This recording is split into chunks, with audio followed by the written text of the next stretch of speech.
Om Swastiastu. Baik, kembali lagi bersama kami Taksu Poleng. Nah, kali ini kita membahas tentang sesajen itu. Kalau di Bali kita terkenal dengan namanya Banten. Jadi sesajen itu kan kalau secara umum kita gunakan itu untuk persembahyangan atau maturan seperti itu Juru ya. Nah, mungkin ada sih nih yang menjelaskan tentang atau pakem-pakem yang menjelaskan tentang sesajen atau Banten itu sendiri Juru. Jadi gini, kalau sesajen mungkin ya dia. Sesajen asal katanya kan saji, artinya apa yang kita persembahkan kan. Menghormati dulu, konsep saji itu adalah menghormati baik itu Tuhan, manifestasi beliau sebagai dewata, kemudian sebagai dangyang-dangyang yang dahulu sudah istilahnya memberikan kita tempat tinggal sampai saat ini. Itu konsep yang namanya saji. Kalau di Bali Banten itu kan Bang Danten, artinya kita ingat dengan Tuhan. Kemudian ada istilahnya lontar tutur Raryangon menyebutkan Banten make peragayan sangyang caturwida. Sangyang caturwida make awanire sangyang jagat antar make awanire tribuana ilang ikan Banten ilang sangyang caturwida. Ilang sangyang caturwida perlini ikan artinya apa? Bahwa Banten atau sesajen itu merupakan ajaran tentang ketuhanan. Jadi lewat sesajen, lewat Banten itu kita menghargai yang namanya alam. Karena di sana memiliki yang namanya niasa, simbol tumpengan, simbol yang namanya gunung, bagaimana kita menghormati gunung sebagai berkah. Seperti itu konsepnya.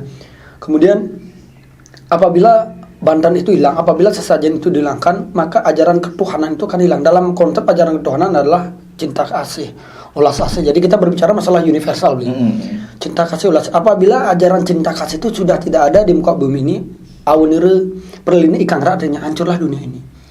Jadi tidak ada pakem. Kalau udah cinta kasih tidak ada, otomatis istilahnya kita saling bunuh, kita saling caci, kita saling maki, kita saling menyalahkan. Itulah konsepnya. Berarti selama ini sesajen ini adalah mengajarkan kita untuk bagaimana kita mencintai sesuatu yang tidak hidup, apalagi mencintai sesuatu yang hidup. Jadi kita mencintai sesuatu yang kita yakini tidak bisa berpikir, baik itu tumbuh-tumbuhan, baik itu sungai, danau, laut, tanah, kita mencintai hal itu, apalagi sesuatu yang hidup, entah itu manusia. Itu loh konsepnya beli. Jadi itu konsep yang sebenarnya diajarkan dengan menggunakan sajen itu bahwa itu melekat dengan arti-arti ketuhanan seperti itu Juru ya. Karena jadi semua itu memiliki simbol. Semua itu memiliki simbol di sana. Nah, sekarang kan ada tuh kalau kita sembahyang tanpa menggunakan sajen itu pun itu sudah laku sebenarnya. Nah, benar. Sebagaimana pentingnya kita mengatur ini loh, kapan kita menggunakan sajen, kapan kita menggunakan Banten itu sendiri gitu. Jadi gini Bli, konsep yang namanya kita kan hidup ini adalah proses mempersembahkan lah.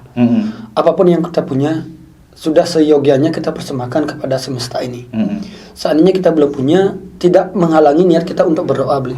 Jadi apapun yang kita punya, karena ini konsepnya Bli, bahwa semesta ini adalah merupakan residual yang paling besar Bli. Di semesta kan alam itu merupakan residual yang paling besar. Di semesta ini alam ini merupakan residual yang paling besar. Jadi di saat kita sering menyakiti alam, maka alam akan memflashback dengan bencana yang paling besar. Jadi contoh nih Bli, ada yang namanya tebing Bli. Kemudian ada istilahnya pengerukan tebing. Menggunakan bego dulu Bli, menggunakan eskavator alat berat. Nanti malam hari dia akan bunyi dengan sendirinya meskipun alat itu nggak ada. Jadi artinya apa? Alam itu mampu memflashback. Kalau masyarakat menyebutkan, wih ada makhluk asal yang meniru bunyi, sebenarnya itu alam yang memflashback. Seperti ada orang kecelakaan, habis itu nanti malam ada suara tangisan. Jadi alam itu memflashback, mengembalikan sesuatu yang pernah terjadi. Nah, jadi apabila kita sering menyakiti alam, maka alam akan memflashback lagi. Apa yang kita lakukan untuk terhadap alam. Sama halnya di saat kita sering memberi. Makanya inilah budaya Nusantara, bagaimana leluhur kita mengajarkan kita untuk mempersembahkan apapun yang ada di alam, kembali ke alam sebelum kita nikmati. Loh, karena konsep kita di Bali, apapun yang kamu makan sebelum kamu persembahkan itu sama dengan kamu memakan hasil curian. Kenapa? Karena alam ini nggak kita punya loh. Sama-sama kita makan nasi, kita membeli ini nasi, tapi di saat kita nggak berdoa, kita mempersembahkan dulu kepada alam, sebenarnya kita memakan hasil curian. Itu konsep kita berbicara masalah spiritual lah, yang irasionalnya. Jadi konsepnya seperti itu, bahwa leluhur kita sudah mengajarkan kita ada larung saji. Jadi orang yang panen dulu tuh mempersembahkan ke laut. Nah, tujuannya apa? Supaya nanti laut ini istilahnya melipat gandakan menjadi hujan. Hujan ini akan membuat subur tanaman sehingga hasilnya tuh yang kita larung tumpengan paling istilahnya 3 kilo menjadi hasil yang berlimpah luas di panennya. Itu konsepnya sebenarnya. Nah, kalau bisa dibilang kan itu seperti konsep Tuhan itu lebih kayak gini. Tuhan itu diberi dulu baru memberi. Nah, inilah konsepnya kita berbicara masalah sesajen, kita tidak berbicara masalah Tuhan. Kenapa? Karena kan banyak orang bilang, ngapain diberikan sesajen, Tuhan nggak makan, nggak minum. Nah, konsepnya gini, sajen itu kan kita sekali lagi adalah menghormati siapapun itu. Jadi Tuhan itu ada proses yang namanya menurunkan grade lah menjadi dewa-dewa. Kalau kita di Bali ada dewa ini, dewa Sri sebagai dewa kemakmuran, dewa apa namanya pangan dan lain sebagainya. Kemudian turunan daripada itu ada namanya Dangyang beli. Jadi sebelum kita tinggal tempat itu dulu kan hutan belantara. Nah, kemudian tumbuhan itu mengorbankan diri, dia rela dibabat untuk istilahnya kita gunakan sebagai ladang. Nah, sudah seyogianya kita mempersembahkan hasil ini kepada yang sudah mengorbankan duluan. Baik itu binatang yang tempat tinggalnya kita hilangkan. Kemudian baik itu kepada tumbuh-tumbuhan yang kita bunuh untuk ladang dan juga Dangyang. Dangyang adalah orang yang pertama kali membabat hutan itu. Nah, jadi sesajen ini kita gunakan untuk hal-hal ini. Jadi kita mempersembahkan bukan untuk hanya berbicara masalah Tuhan. Jadi spiritual itu kan luas beli.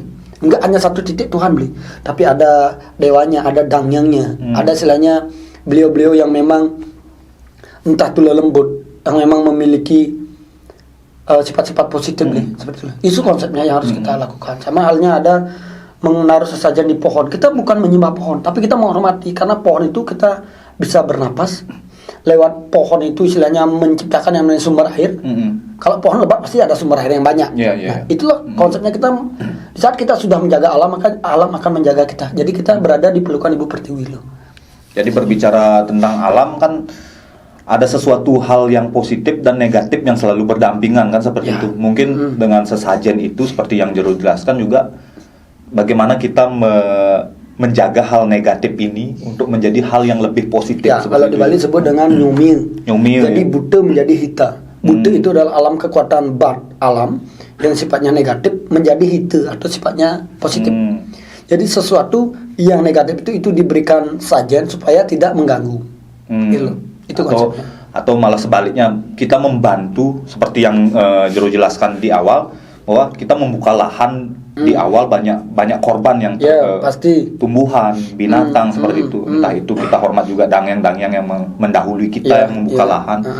Dengan sesajen itu kita mengajak bareng-bareng alam ini untuk menuju Tuhan seperti itu benar. Istilahnya karena binatang tidak bisa istilahnya naik grade tanpa bantuan manusia. Iya benar. Dia harus mengorbankan diri dan manusia sama dengan astral. Dia butuh yang namanya doa daripada manusia. Jadi konsepnya kita kalau kita Nusantara sebenarnya kita tidak pernah memusuhi yang namanya entah itu jin, entah itu dedemet, apalah itu astral kita berbicara. Kita tidak pernah diajarkan untuk perang atau saling bunuh-membunuh. Tapi bagaimana kita menghormat, kita menuntun supaya karena apapun yang diciptakan oleh Tuhan itu pasti akan berguna. Tuhan tidak mungkin menciptakan sesuatu hanya untuk sia-sia. Itu yang harus. Jadi inilah tugas kita untuk mendoakan dia supaya mencapai tempat yang layak, yang nantinya tidak mengganggu lah, kemudian berguna nanti untuk alam seperti itu. Nah ngomong-ngomong mengganggu kan istilahnya kita yang sebaliknya menuntun mereka-mereka ini ya, artinya energi-energi buta ini atau alam ini seperti itu, bukan malah sebaliknya alam yang menguasai kita seperti itu ya. Jadi malah tergejolak ke hal-hal yang aneh jadinya kan gitu.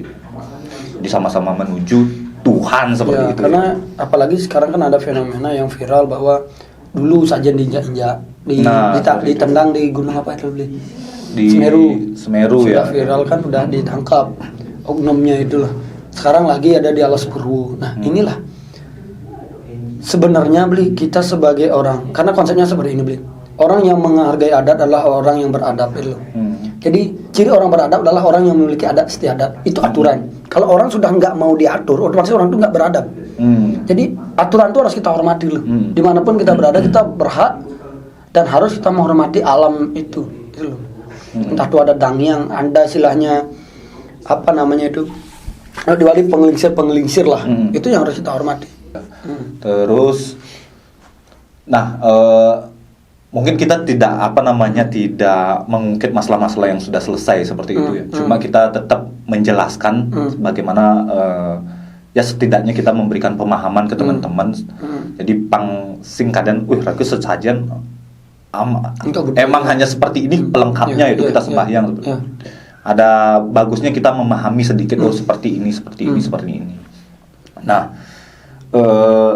kalau kita ngomongin sesajen nih, sesajen itu apakah gininya tuh khusus itu loh, artinya ada pakem-pakemnya seperti itu. Gini, kalau kita bicara masalah sesajen lah, kalau di Bali Banten kan, memang ada sasa-sasa yang mengatur tentang itu, entah itu pengelutukan, entah itu di Sundargama juga ada, lontar tutur tapi ini juga ada, Tegesin Sarwo Banten ada, jadi banyak sastra-sastra lontar-lontar yang membahas tentang itu. Namun ada suatu perbedaan apabila Banten itu ada di dalam suatu, anggap kita lah beda desa itu pasti beda, karena ada dangyang yang membedakan. Jadi secara umum, oke lah dalam kita membabat ini ada izin menggunakan Banten Prasetya. Tapi ada istilahnya sajen-sajen khusus. Kita berbicara masalah sajennya nih. Jadi kalau kita berbicara masalah sajen itu adalah kita berbicara masalah kekuatan alam. Jadi istilahnya sumber-sumber daya alam yang kita aturkan. Tidak ada satupun manusia bisa membuat air. Tidak ada satupun manusia mampu membuat beras, bukan beras plastik lah. Beras kita makan, buah-buahan. Berarti ini adalah campur tangan Tuhan. Jadi itu kuncinya sekali gini, Bli. Orang yang melakukan yang namanya ritual sajen, entah itu saji penjenengan dan apapun, jangan menjat bahwa dia memuja yang namanya setan, iblis dan lain sebagainya. Jadi itu adalah ajaran nenek moyang kita untuk kita mencintai alam.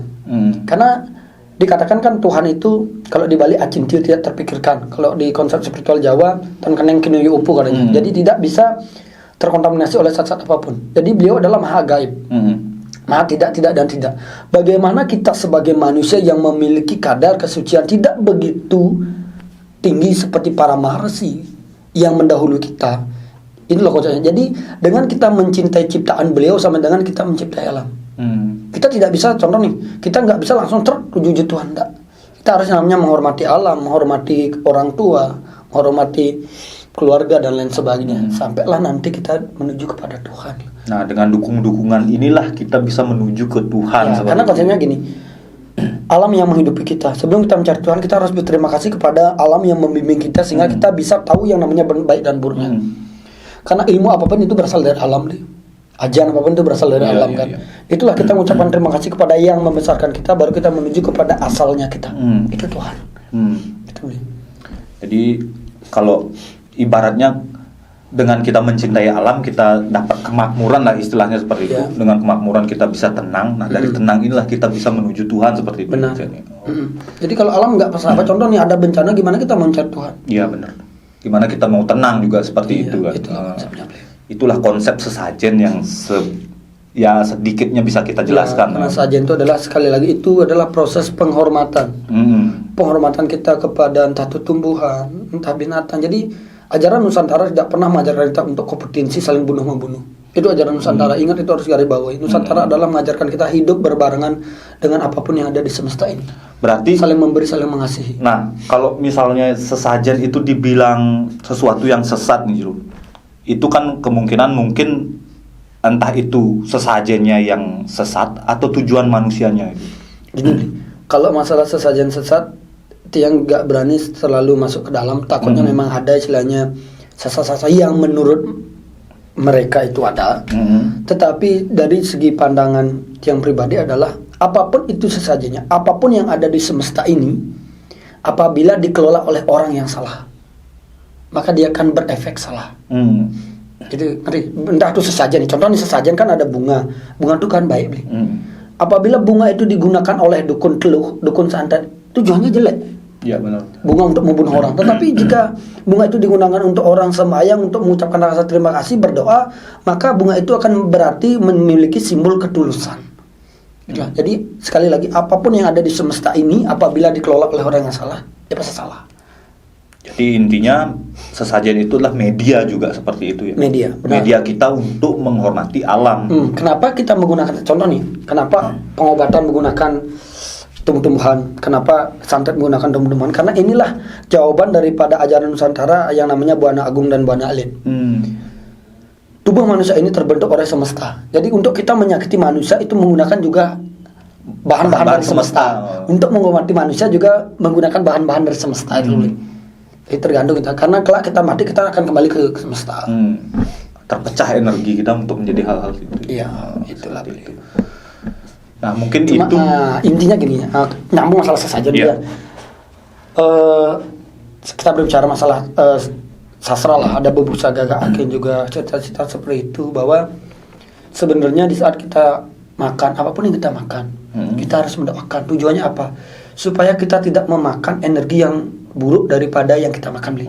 Contoh kita makan nih, saya makan kambing tuh modelnya, beli, kan pasti memiliki sifat-sifat buruk. Jadi kita doakan energi-energi buruk daripada binatang itu supaya diampuni oleh Tuhan dan kembali, baru kita makan energi positifnya atau selain sarinya aja. Karena di saat kita, contohnya kita makan sayur-sayuran, tapi kita tidak pernah berdoa, itu akan berefek kita perjalanan malas untuk kemana-mana. Jadi sifat tumbuhan itu yang kita warisi. Kita makan yang namanya dibalikan biasa istilahnya babi guling babi. Kalau kita istilahnya tidak mendoakan dulu, berarti efek daripada sifat-sifat seperti rakus itu akan kita warisi loh.